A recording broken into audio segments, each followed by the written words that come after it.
बिना मेहनत से मिला हुआ धन, पद, शक्ति हम में कहीं न कहीं घमंड का निर्माण करते हैं। आज मैं एक ऐसी ही बात आपके सामने लेकर आया हूँ, तो आप मेरे साथ इस वीडियो के अंत तक बने रहिए। दोस्तों, मैं हूँ राजेश आहिर और आप मुझे राजेश आहिर 369 चैनल पर देख रहे हैं। बाल कन्हैया बहुत ही नटखट और शरारती थे, इसीलिए ही वो सबको प्यारे लगते थे। एक दिन मैया यशोदा माखन ले रही थी और फिर किसी काम से वो रसोई घर में जाती है।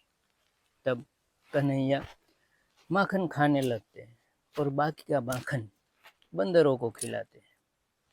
जब मैया यशोदा आकर ये देखते हैं तो गुस्से होते हैं, से कन्हैया को बांधती है। वो जो भी रस्सी लेती वो कन्हैया को बांधने में छोटी होती। कन्हैया फिर अपनी माया से रस्सी को बढ़ा देते हैं और खुद बंध जाते।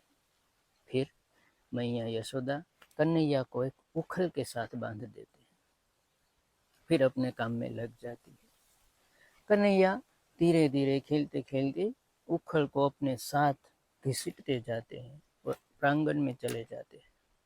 प्रांगण में दो वृक्ष थे बड़े बड़े, यमला अर्जुन, ये अर्जुन के पेड़ थे, उसका नाम यमला अर्जुन था। ये दो पेड़ों की भी अपनी कहानी है। वो कुबेर देवता के पुत्र थे, एक नल कुबेर और दूसरा महाग्रीव। ये दोनों बिना मेहनत के बहुत ही संपत्ति, शक्ति, पद के मालिक थे।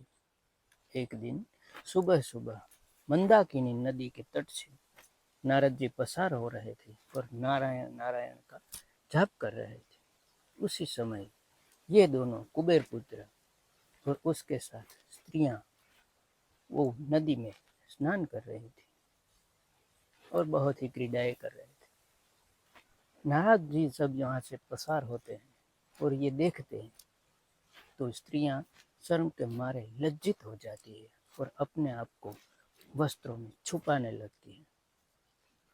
लेकिन ये कुबेर के दोनों बेटी बिना लज्जित हुए ऐसे ही खड़े रहते हैं।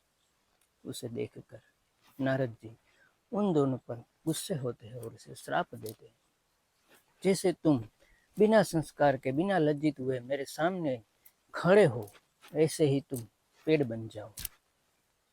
और वो दोनों पेड़ बन जाते हैं।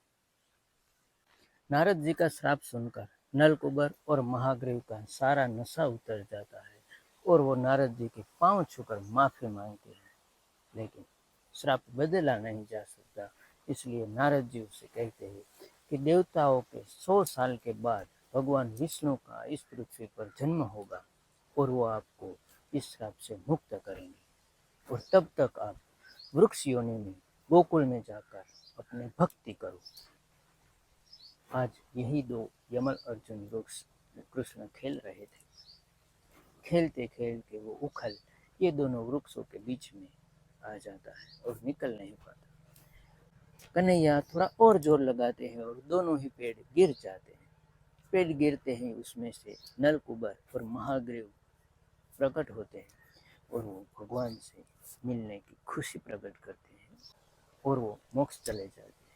ये पेड़ों के गिरने की आवाज सुनकर मैया यशोदा भागी दौड़ी प्रांगण में आती है और देखती है तो कन्हैया वृक्षों के बीच में कहीं खो गए।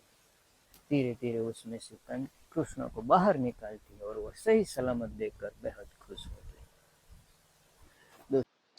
ये यमल अर्जुन वृक्ष कुबेर के दो पुत्र थे और बिना मेहनत के उसने जो पद, शक्ति, धन मिला था उसका दुर्व्यय किया।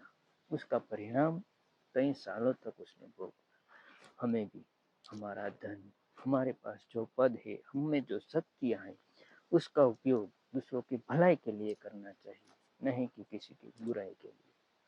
दोस्तों, आज का ये वीडियो कैसा लगा मुझे कमेंट में बताइए और आगे ही ऐसे वीडियो पाने के लिए मेरे इस चैनल को सब्सक्राइब करें और अपने दोस्तों के साथ शेयर करें। जय श्री कृष्ण। स्वस्थ रहो, खुश रहो।